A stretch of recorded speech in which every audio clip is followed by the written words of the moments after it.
Live from the Washington, D.C. area, all empowered citizens need to know about intelligent use of resources, smart governance, inclusive communities, smart industry, and healthy, thriving urbanization.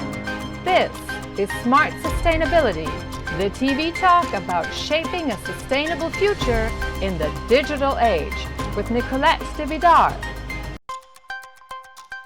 Truth is unifying. There are many truths with a small t, but only one truth that we are all living. Every one of us started actually the same way. We were born. Birth is life for every living being. Welcome on Smart Sustainability, the last episode of 2023, and a very Merry Christmas and Happy Holidays to all of you.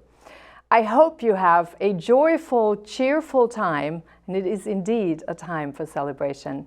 Thank you for letting us into your home tonight and sharing this very special evening with us, Christmas Eve. I'm Nicolette DeVidar.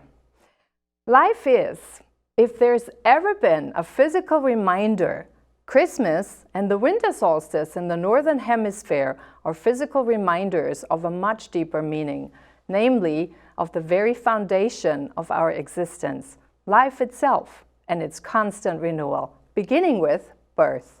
For anyone who has ever witnessed a birth, there's really no way to describe its magic adequately in words.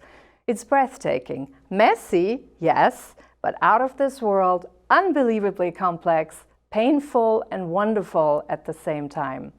Christmas, and for the planet it's the winter solstice, are nature's way to demonstrate and physically show us what being born actually means. That's what the story of the Nativity is about. Each year, we get to witness the cycle of renewal in an outer physical manner, so we can see it, touch it, feel it, while all the while there is a spark within us that's inviting us to being born, an inner knowing, a discovery that eternity is present in us simultaneously. That's what the cross stands for, actually, with the horizontal line representing the physical, immortal body, and the vertical line, the line that's sort of the connection to heaven, representing the immortal part of us human beings. In a way, actually, we experience this reminder of renewal every day, physically. When we lay down to sleep, we assume a horizontal position. The physical body shuts down, goes to sleep, but the soul is very active at night. And in the morning, we wake up and get up, assuming a vertical position. So in a way, we live birth and renewal every day in a much smaller way. Christmas, though, is a particularly spectacular time to remind us of that. The inner light we carry, the spark that beckons us to open us and let it grow within, the love that can expand. That's what the pine cone, the evergreens at Christmas, and the 12 days after winter solstice represent, already celebrated by the ancient Egyptians, by the way, and many other cultures since human time. It's the connection between mortality and immortality, the spark, the catalyst. Now, while many Christians believe Christmas is an event that is uniquely tied to Christianity, that's actually not quite correct. Christianity borrows a lot of elements that we actually celebrate from pagan traditions. What the story of Christmas tells us, though, is a story uniquely tied to life. The spark of life begins in the dark, in the nothing. We all come to life through birth. Can you imagine way back in history when there was no name for any religion yet? The basis of the magic of life was actually much more fundamental, but ever present all the same. See, the religion of the rose has no name. What do I mean by that? The scent of the rose must have originated somewhere, as an example. So the land, the water, the animals, the plants, none of them are made by us.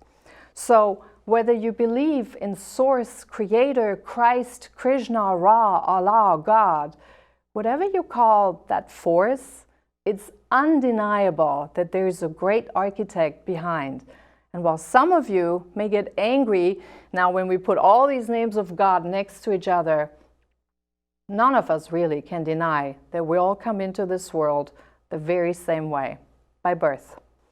Even nature rebirths every year, beginning with the winter solstice. So tonight, we want to celebrate the magic of Christmas birth, the magic of light and life with you in a celebratory way.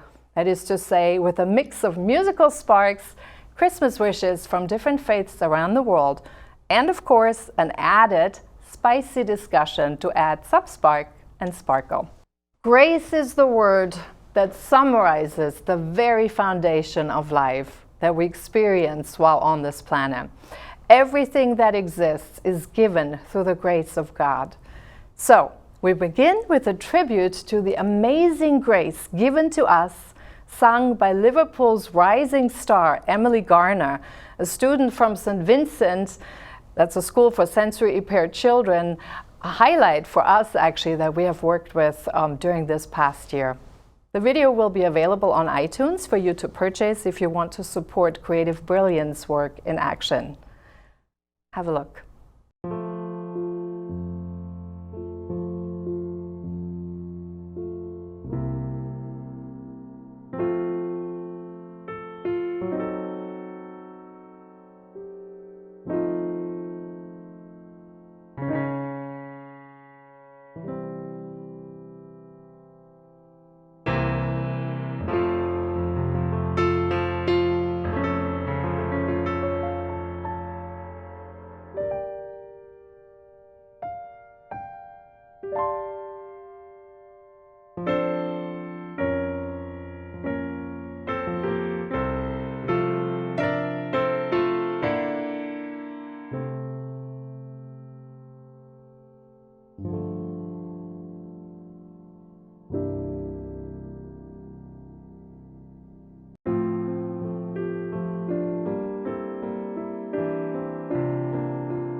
when we first begun, was blind, but now I see.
It's truly amazing.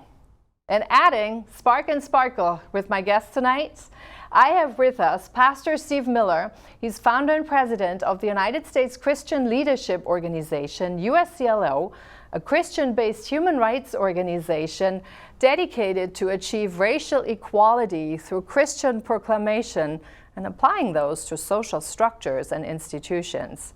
His organization's goal is to change hearts through bringing analysis of historical data, religious, economic, sociological, through a Christian-based lens.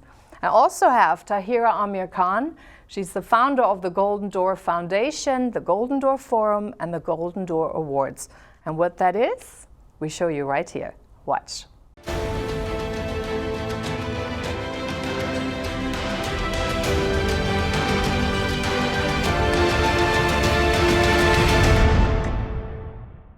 Carry the legacy.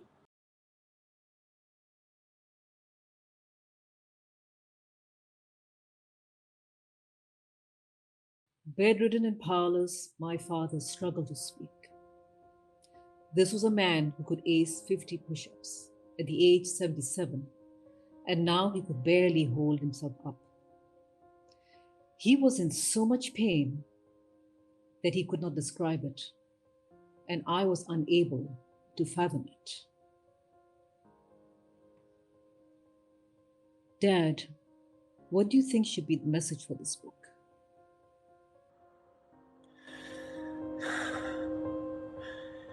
We come from one, and we will return to one. The depth of his emotions felt like a torrid storm. It had been brewing for some time, and it needed resolution.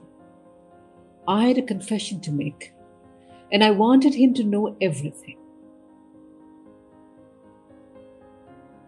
Dad, remember I had shared with you in the past about the numerous supernatural experiences, encounters, and revelations that I received? Yes, you told me your beliefs had changed. It is fine. After all, we are one. God never intended to divide us. Humanity did.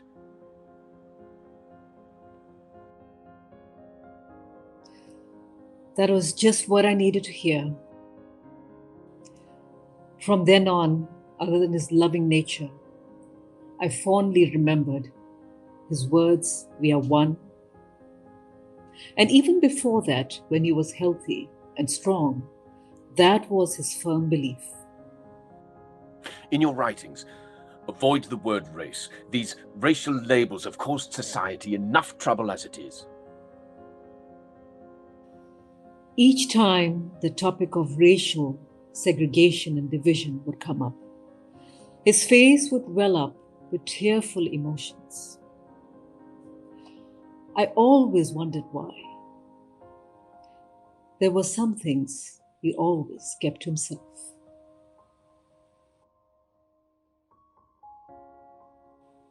My father passed on the 15th January 2020. He was a strong advocate for unity. He was also a lover of nature. His earthly trade was that of a carpet connoisseur, yet his heavenly task was unity within humanity and with planet Earth. Since he left the earthly realm, I knew his legacy would carry forward through me and with all who were connected with me. His truth on unity has been a virtually unending, elusive pursuit for humanity. The divisiveness through our obsession with labels is destroying the impeccable beauty of our natural diversity. The Black Lives Matter movement, sparked by the 25th May 2020 incident. In Minneapolis tonight, tensions are high as 4 police officers have been fired after a man was pinned to the ground. Highly coveted media coverage of the killing of George Floyd in police custody, along with the related protests, have brought a new wave of attention to the issue of inequality within criminal justice. It also brought to question whether Black Lives Matter was true or cleverly conjured by a clandestine body to create more disunity than we have in the world today. With global disunity between social structures and cultural differences, while the game of untruth plays in the background, some claimed that the worst was yet to come for the developing world.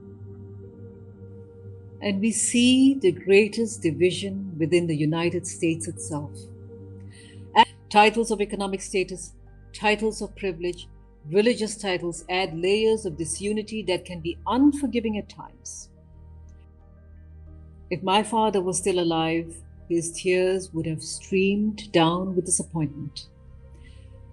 We tend to define ourselves with titles all the time. They get us through life, for the most part, more effectively than if we operated without them. But as we get comfortable relying on them, we forget that their utility is in what they accomplish and not what they represent. Welcome on Smart Sustainability, all of you. Great to have you on. Steve, you're in Texas. You're joining us from Texas. Is it Merry Christmas or Happy Holidays there? It's Merry Christmas here. So the United States has gotten very contentious about that, particularly, and maybe this is more of a Northern Virginia thing, or maybe this is more an aspect that's really more like located in this area. But what is actually the consensus of the churches on that? Are they leaning for Happy Holidays or Merry Christmas? You know, I think the consensus of the church is leaning toward Merry Christmas. The essence of the church is to celebrate Christ. And these holiday periods for us are all about Christ, the renewal of life, like you were saying, the birth of Jesus and what his life brings to humanity. He brings life.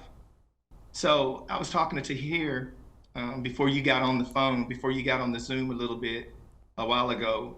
I was talking about how Texas is a common sense type of place.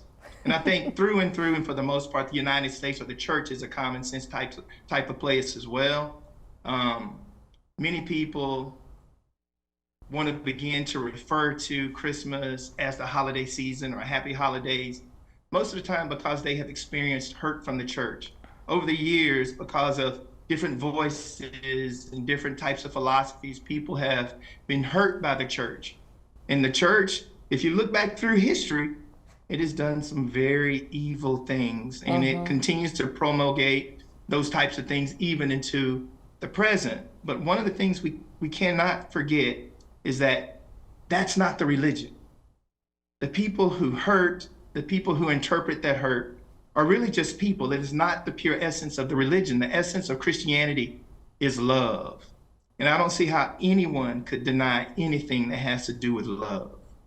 And our religion is a love-based religion. So if you can separate those people that practice religion from a hurtful point of view and look at those and really drill down on those who practice religion from love, there's no way that you would want to deny that. There's no way that you could deny that, because the basis of it is good. And when you go into the Bible, I'm a pastor, I'm a Christian pastor. And I always want to say that the Spirit of God is manifested into 9 different characteristics. And I'm going to read those characteristics. It's love, joy, peace, patience, kindness, goodness, faithfulness, self-control, and there's one that I'm missing. So that's 8. We'll come back to the 9th one here in a little bit. But that's all about goodness. And so when you think about our religion, if you remember those 9 factors, even though I can only remember 8, if you can remember those 9 factors, that's what Christmas is all about. And to run away from that is to run away from goodness.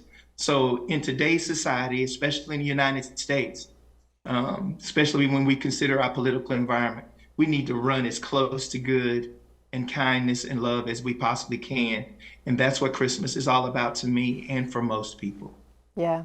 We heard in Tahira's video that the United States is particularly divided, actually, at that point. And I think that's a really good point, that Christmas, particularly for us, I guess, here, is really such an important point in time to come to grips with that and think about what the peace part is. But that being said, are people in Texas having Christmas decorations out? Oh, of course. Man, we've had them out since Thanksgiving. Since before Thanksgiving. Yeah, we believe in it. We believe in it. I mean, it's common sense to us. It's tradition. And, you need to stay with tradition. Tradition is one of those things that anchors a people in who they are. Yeah. It gives you a real solid base into where you come from. And a good base is always a healthy launching pad for a future. So I've heard people up here say, Steve, that they are afraid of putting Christmas decorations out because of possible repercussions of people in the neighborhood. Do you think that's justified? What would your response be to that? Well, I'm a father. I'm a father, and the first thing that I always want to be is practical. And I'm always concerned about the safety and the well-being of my family. If I was in a similar situation and I had a choice to put up Christmas decorations or suffer violence, the commonsensical thing for me, the practical thing for me would be to not put up the Christmas decorations, because I wouldn't want my family to be harmed. To put those decorations up and to face possible violence really, to me, goes against the Christmas spirit, because the Christmas spirit is about love. So I'm not going to fight just for the heck of it. Yeah. I'm not going to fight just for the heck of it. If my Christmas decorations have to not be put up in order to remain peaceful, that's exactly what I'm going to do. The interesting part is that I noticed that a lot of people that at least I heard of that complain are usually the ones who don't necessarily go to church. So maybe there's a connection. It may be. That's right. It may be. That's right. I'm going to switch over to Tahira here. Tahira, you're in London, and we also heard in your video that it's okay to change beliefs. What did you actually mean by that in your video of the Golden Door? Okay, you touched a very sensitive part. Okay. Half my family Christians and half Muslims. Yeah. It is okay to change beliefs because it's a very personal thing. And also, I find that the essence is that we need to be unifying across religions.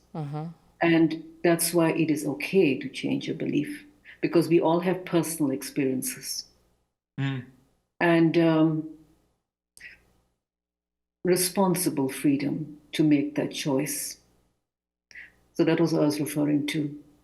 So there have been changes in my family to make us belief systems.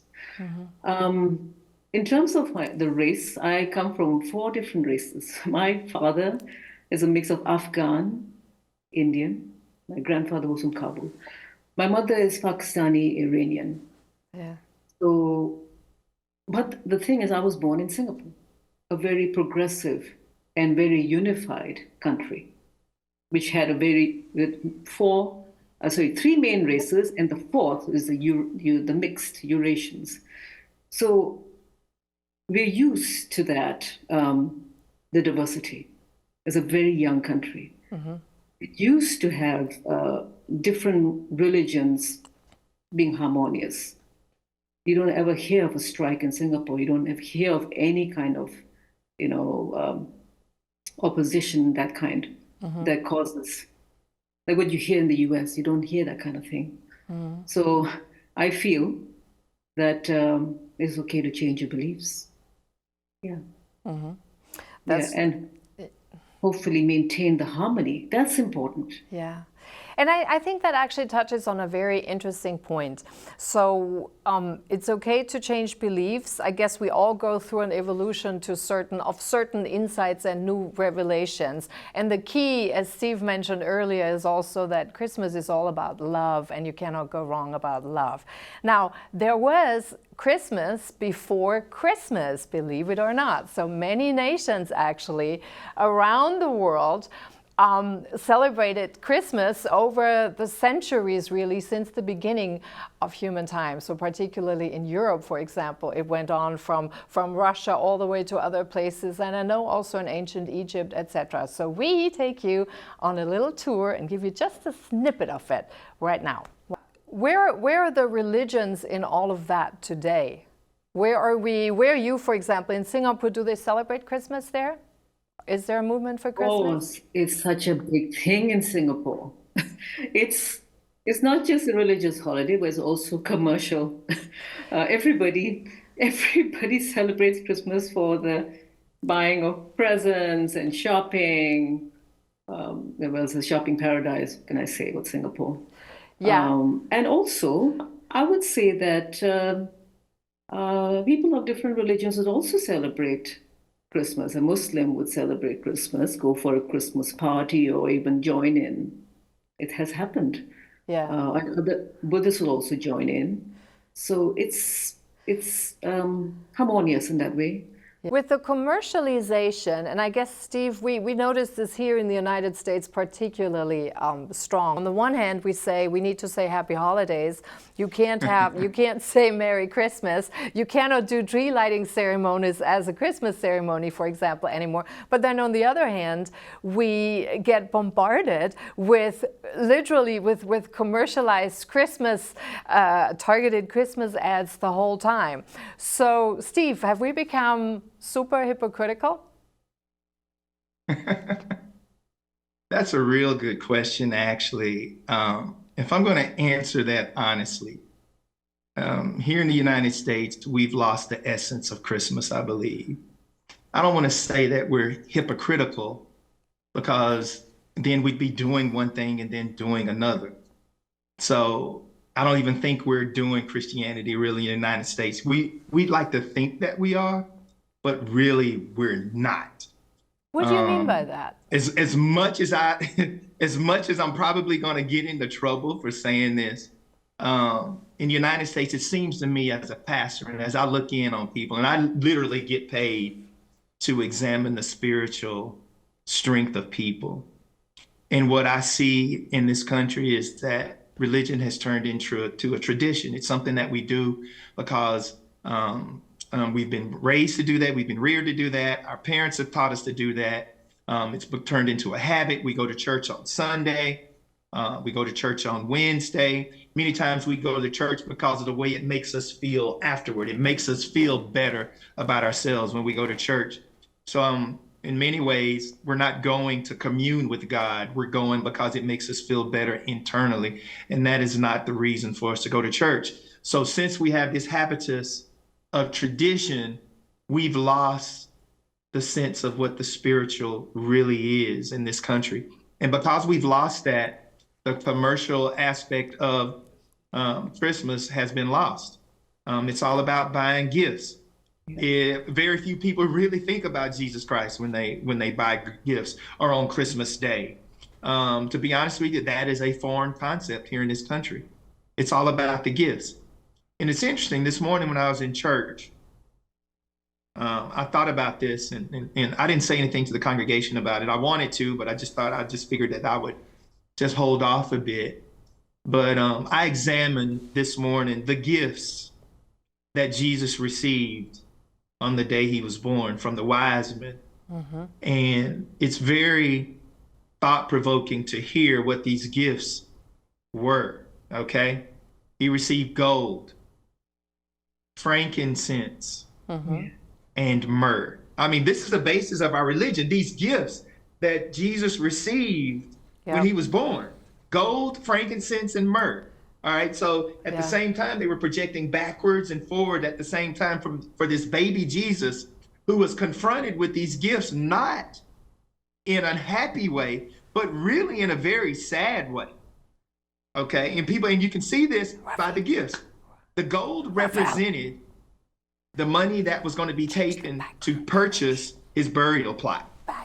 So Jesus as a baby is confronted with gold, not as gold as a gift, but gold as the currency that was going to be used to purchase his currency plot.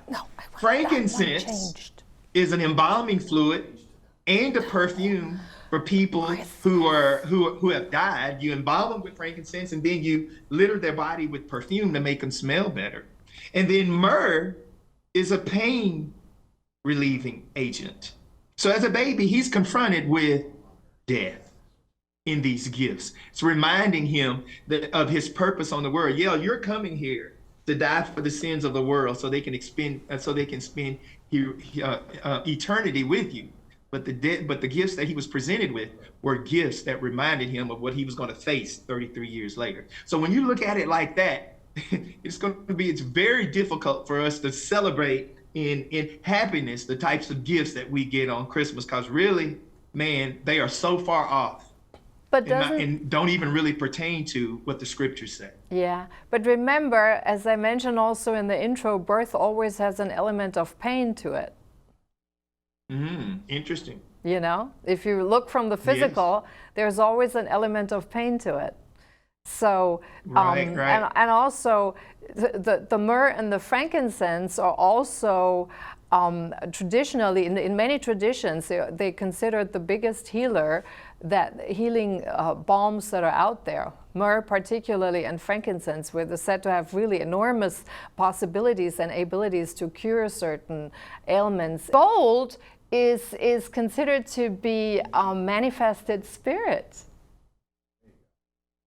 So I thought that's I kind didn't know that. Yeah, Can I share something on this, Nicolette? Can I share something on this? Yeah, please. So great interpretation, Steve Miller. Thank you. I would like to give my interpretation on this. Okay, so gold. Why was gold given to Jesus? Gold is a good semiconductor of light, and the presence of God is like light. And when there is, I mean, maybe symbolically, gold within ourselves, and we become more and more filled with the presence of God, the gold within us, we can physically change, or spiritually, physically, emotionally, mentally. So gold actually is synonymous with God because of the presence of God. Yeah. And also frankincense has one of the highest frequencies. So 147 hertz, and our body vibrational frequency is 72 hertz. If it goes below that, sickness can set in. Yep, starts at 50. When you breathe in frankincense, you raise the body vibrational frequency and you prevent sickness. One of the things in Christianity is that God has created us to be perfect. No sickness should enter our body. And myrrh also is a healer, raises the vibrational frequency. So it's interesting. The other aspect of gold, frankincense, and myrrh is transformation, is raising frequency to the God frequency so we can connect with God. And what's interesting, the Muslims also use frankincense. So frankincense from Oman is very famous, and they fill it to space when prayers to raise the frequency to connect with Allah. So Wow. another perspective. Yeah, that's the unifier, and I believe Wow. also that's what the alchemists did also. They were trying, when they said they were actually going from lead to gold in the Middle Ages, the alchemists, they weren't really thinking about physical gold. It really was all about the gold of the soul that we had as the spirit being raised. So we have that gross, the material, the physical material, which is much more dense and matter, basically, and then you could transform, and once you transform, the inner light expands. You can literally spin it from lead into gold. That's how I've learned it too. And gold is a transitional element in the periodic table. So it can take different states. So it also shows, represents us, that we can transition as we can connect with the Holy Spirit. We transition, connect with God. Monoatomic gold is manna. Manna. Is manna. And if you read the story about manna, what it does, and it's there. Manifested spirit, yeah. That's right. That brings up a question for both of you, actually. So where do you think we are right now? So we're at the end of 2023, we're going into 2024. Are we holding on to religion, or is religion, or are religions in plural, a thing of the past? Religion should be a thing of the past, because religion has become politics. It is now for spirituality, because we need to focus on transformation. The human being needs to transform and evolve, because, very simply, technology is transforming and elevating much faster than we are. But human beings need to evolve on par or ahead of technology in order for us to be able to manage technology. So spirituality is focused on transformation. Spirituality is the connection with the spirit, focusing on the spirit, connecting with God, so we can grow the spirit and the oneness with the presence of God. Yeah. Are religions a thing of the past, or do you define religion and faith differently? I think religion should never be a thing of the past. Or spirituality should never be a thing of the past. For me, and she said politics or religion has become politics, and you're absolutely right. I think because I know you're pretty adamant about differentiating religion and faith from politics, right? Well, I see it as the same. I see it as the same. I think religion is politics, and politics is religion. I once read a book that said, through religion, it's how we make politics permanent. However, for me, religion and spirituality is about love and goodness, and about promulgating policies that turn social ills into things that are good. And you can do that through politics.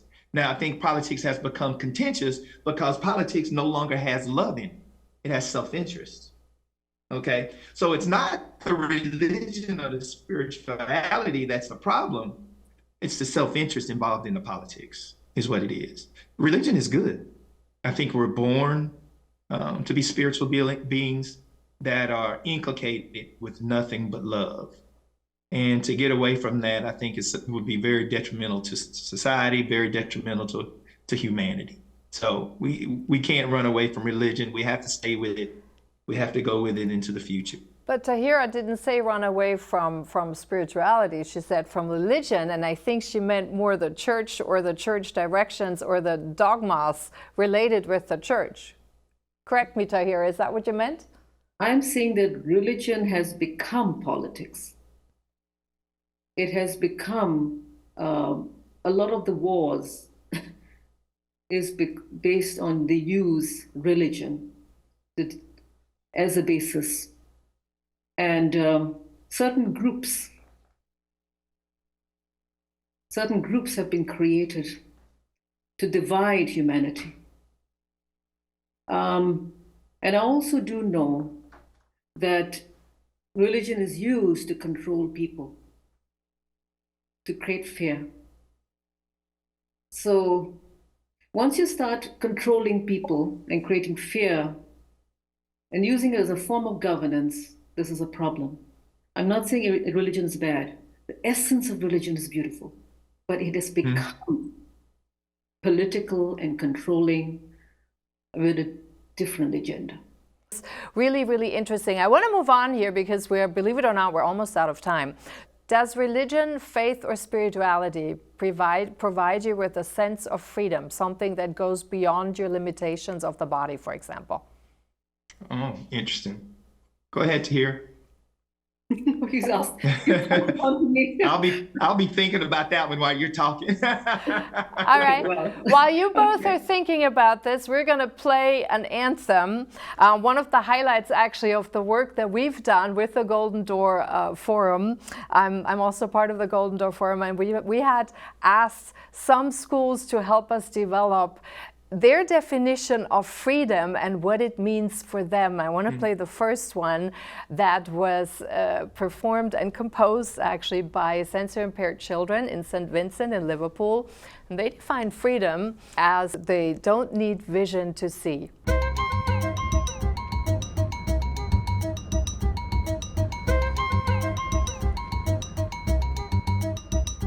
From the banks of the Mersey, and under the lava beds. What's through this golden door? Come on, let me show you.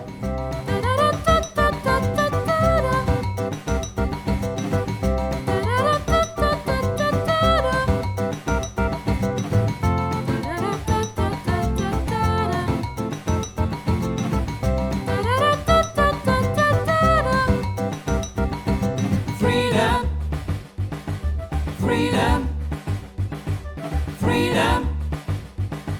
Freedom. Don't need vision to see.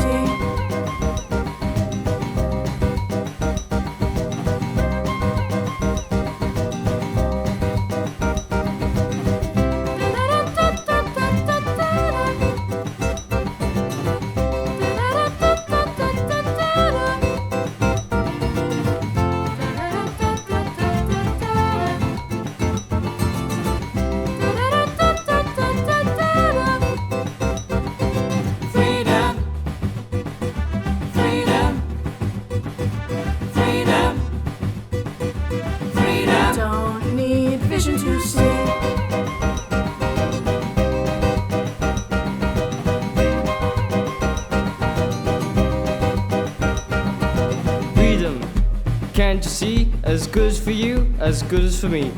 Freedom, hope, equity, a golden door. Good as for you, as good as for me. A world where we can live free. All this fighting, no need. In hope, we are the seeds, and with hope, we believe. Freedom, can't you see? As good as for you, as good as for me. Freedom, hope, equity, a golden door. Good as for you, as good as for me. A world where we can live free. All this fighting, no need. Freedom, Quality, freedom, freedom, humility, freedom, Alice's Amen. freedom, Quality, freedom, freedom, humility, freedom. Don't need vision to see.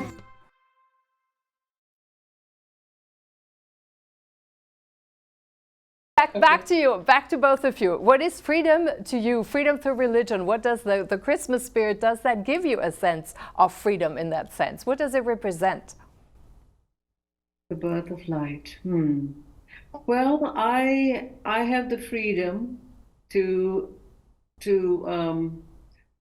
work on my relationship with God in the way I wish. I can decide to go for Mass if I wish. I can decide to meditate and pray at home if I wish. So the freedom is there, how I wish to pray, what words I wish to use, the freedom is there. I would say in the past, I would not talk openly about my what religion I would have because of fear, fear of being condemned, that I changed my religion. Interesting. Yeah, fear of that. In the past, I would not talk about it, but now I realize that it's okay. It's okay to be me, and I'm living in a safe country. If I were living in Pakistan, where my mother's from, I would be in danger. Yeah. So that, like I said, depends on which country. Yeah. What about you? What about you, Steve? Freedom for me in religion means that I have the opportunity and no longer feel the self-condemnation of respecting other religions. Knowing that the Christian religion is based totally upon love, and that love allows for there to be other religions and be able to accept and hold them respectfully. So I no longer have the fear of saying that another religion has the right to coexist with mine, because I'm generally a loving person. You know, I realize that God may manifest himself in different ways. You know, in the United States, primarily, he manifests himself through Jesus Christ. In another country, he may do that another way. And I'm okay with that. I don't feel like I am trapped or have to adhere to being so dogmatic. Another thing religion does for me, or spirituality does for me, is allow me, I think, if we all embraced what Christmas is really about and had that new birth of the type of freedom that religion can give us, I would feel like I would have the freedom of movement. Right now, I personally feel like I don't have the freedom of movement, because with this devolution of what Christianity and religion really is, people become dogmatic, and dogmatically so to the point to where they're violent. And so because they're violent, I don't feel like I have the freedom of movement. Immigration, for example. God created the world, right? And he created us to be able to move across this world in the ways that we want to. I don't think that we should be stopped or prevented from moving anywhere in the world that we want to. And I think that prevention of movement is based on fear. It's based on becoming extinct. And when we base our freedom of movement, our religion on fear, then we forget about love, and that God is about life. And we begin to think that we have to take care of ourselves, and we don't allow God to take care of us. And when we lose our faith in God, that he's going to take care of us, then we start moving into these restrictive modes where we restrict people's movement, where we restrict people's ideas.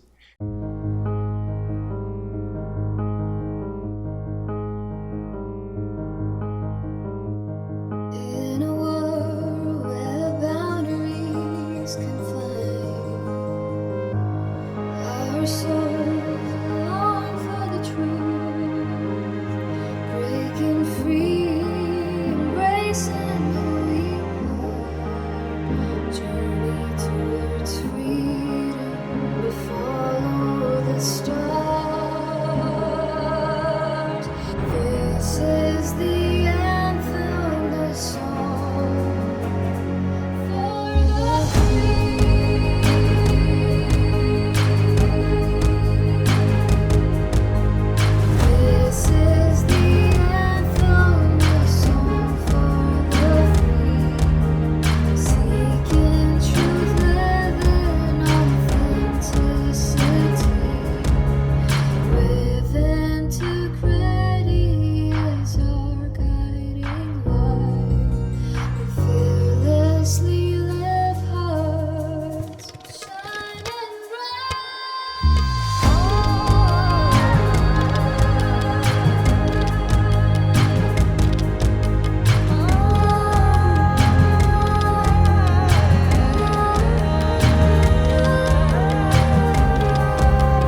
the sea of masks, let us find our way.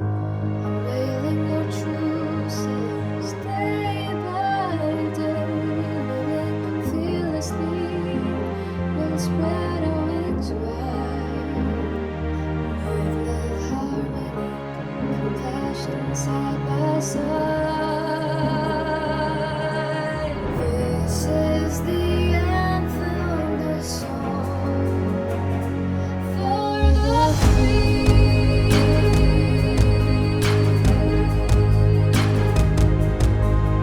This is the anthem, the song for the free.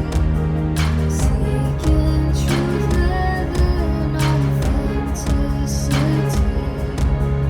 With integrity as our guiding light. Fearlessly live hearts shining bright. So let your spirit soar, unchained and true. Living each day, making dreams true, it's true, it's true.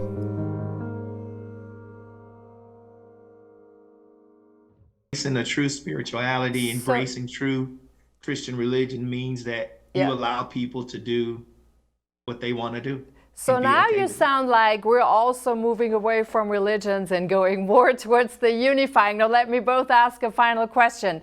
Is truth unifying? And yes, if you agree, what do you see very briefly as the biggest obstacle to overcome, and maybe for us something to think about over these next few days during Christmas, in how do we overcome those obstacles to get towards truth as a unifying force? Tahira, you want to go first? I don't know if it's Go ahead. it's up to you. Oh, you're possible. Steve, you go ahead. I'll go since I passed the buck twice already. I don't necessarily think it's truth that's unifying. I think it's love that's unifying. Is truth Okay. not love, or love not truth? That Go ahead. truth is not really true unless it's full of love. Yep. That's very, very powerful. All right, That's I'm going to give both of you a final word here before we go into our next little segment. I do want to play the Christmas wishes and the different music pieces we had that show a little bit about the freedom that we have to move beyond the boundaries that we feel within, and also ending up with a couple of Christmas wishes. But first words first to our guests, any final Christmas wishes or messages that you want to get out there tonight?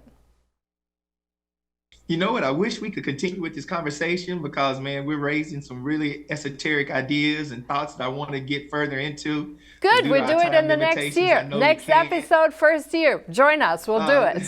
This is good. I just want to leave people with this, man. Just love. Just love. Excellent. Just love. Love life. Love the people that you're around.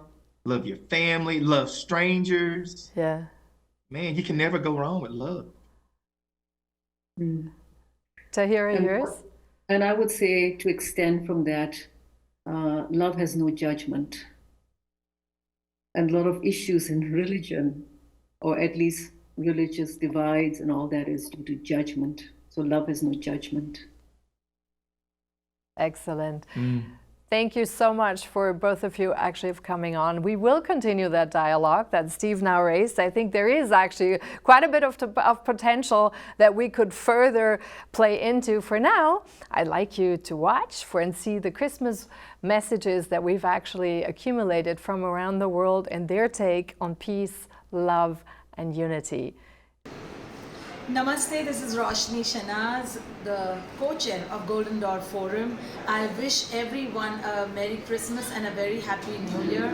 And today I'm at this event of the Interreligious Dialogue which is conducted by the Christian community in Mumbai, and it is such a divine program that is year after year bringing people from all faiths and religions together to talk about peace, harmony and oneness. We are all one, we know, we believe, but now let us action it.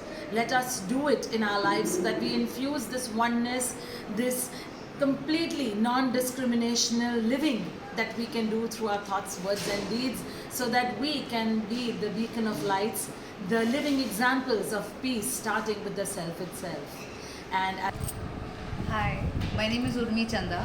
I'm doing my PhD in interfaith studies from the University of Wales, and I'm a peace builder who works with a US-based organization called Seeds of Peace, where we work with adolescent children and teach them about peace and harmony, because I really think this is crucial in this world today, where we can see countries are warring all over the place. There is conflict over religion, over politics, and a number of issues. So educating our children, the next generation, and arming them for peace is just as important as people are arming each other for power. So this Christmas, I wish the younger generation wisdom, knowledge and capacity for peace. And I wish the same for all of us. Thank you. Today we hear and experience conflict everywhere. At this juncture we are celebrating Christmas. What is the meaning of Christmas? Jesus came to give us joy, peace and happiness. He has told us that only in building peace we will be able to establish the kingdom of God. So let us all join together and celebrate this Christmas filled within our hearts the happiness and joy, and share the same with the people whom we meet. Happy Christmas. And in that sense, we wish you a Merry, Merry Christmas, a wonderful start of 2024. Really use that time in the next few days and maybe weeks to really connect with yourself, take the stillness and get into that deep, deep, deep down sound and silence, and also the gold within. I think this is a wonderful start. We will be back on January 14. Until then, you have a wonderful time. Enjoy it, be blessed, and experience peace. Have a good night.